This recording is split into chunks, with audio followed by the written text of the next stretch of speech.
কোন পথে দেশ ত্যাগ হাসিনার?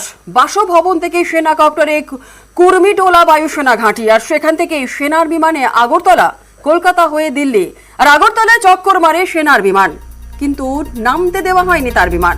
কলকাতাতেও চক্কর মারে হাসিনার বিমান, আর এরপর সোজা গাজিয়াবাদে হিন্ডন এয়ারবেসে নামে হাসিনার বিমান।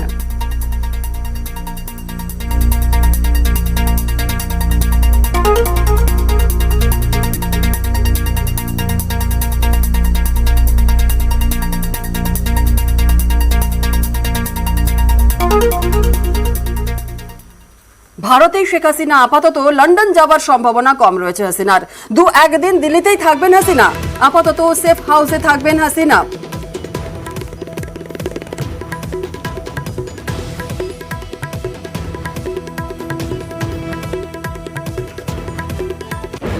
ভারতে হাসিনা বাংলাদেশ ছাড়ার পর ভারতে শেখ হাসিনা বাংলাদেশের প্রধানমন্ত্রীর পদ থেকে ইস্তফা দেন শেখ হাসিনা। গাজিয়াবাদে হিন্ডন এয়ারবেসে হাসিনার বিমান, আর বায়ুসেনা ঘাঁটিতে হাসিনার সঙ্গে সাক্ষাৎ ডোভালের।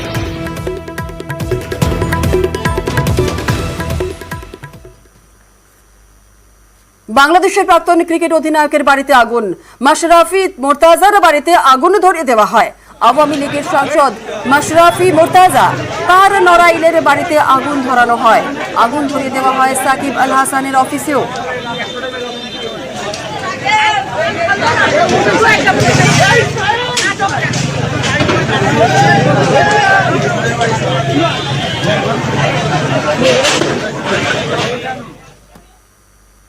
আর বাংলাদেশের প্রাক্তন প্রধানমন্ত্রী খালেদা জিয়াকে জেল থেকে মুক্তির নির্দেশ।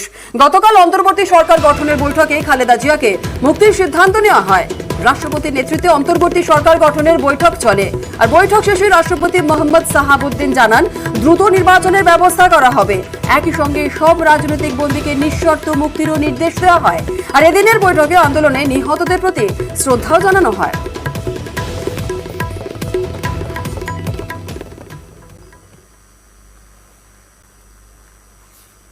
বাংলাদেশের পরিস্থিতি নিয়ে গতকালই বৈঠকে বসে বিএসএফ এর ডিজি।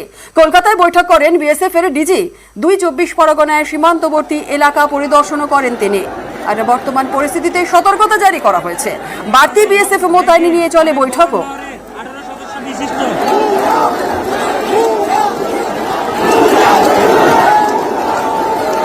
বাংলাদেশের পরিস্থিতিতে উদ্বিগ্ন রয়েছেন মুখ্যমন্ত্রী মমতা বন্দ্যোপাধ্যায়। সবাইকে শান্ত থাকার অনুরোধ মমতার। কোনো প্ররোচনায় পা না দেওয়ার আবেদন, সোশ্যাল মিডিয়ায় পোস্ট না করার আর্জি, বাংলাদেশ নিয়ে রাজ্যের মন্ত্রীদের মুখ না খোলার নির্দেশ। বাংলাদেশ নিয়ে যা বলার ভারত সরকার বলবে, বার্তা মমতার।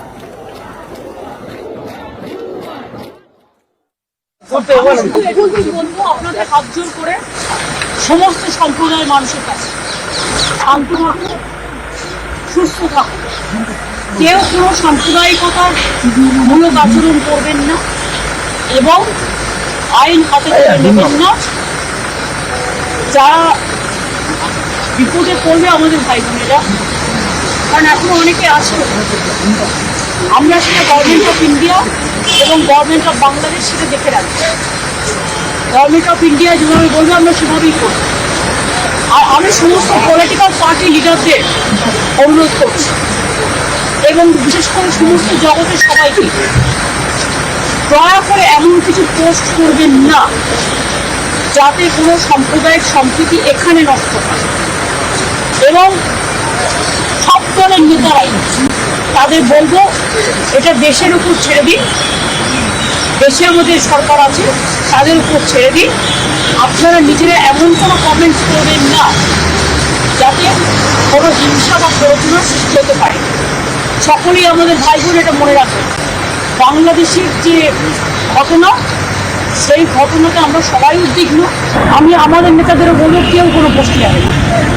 সুতরাং আমি আপনাদেরও বলবো এবং সমাজ জগৎকেও বলবো, শান্তি রক্ষার স্বার্থে আসুন। ইন্ডিয়া একটা কান্ট্রি, বাংলাদেশও একটা কান্ট্রি, কিন্তু পাশের যদি রাজ্যে কিছু হয়, আমার প্রতিবেশী কিছু হয়, তার একটা প্রভাব পাশের রাজ্যে পড়ে। সেক্ষেত্রে শান্তি থেকে আমাদের পরিস্থিতিটা দেখে রাখতে হবে।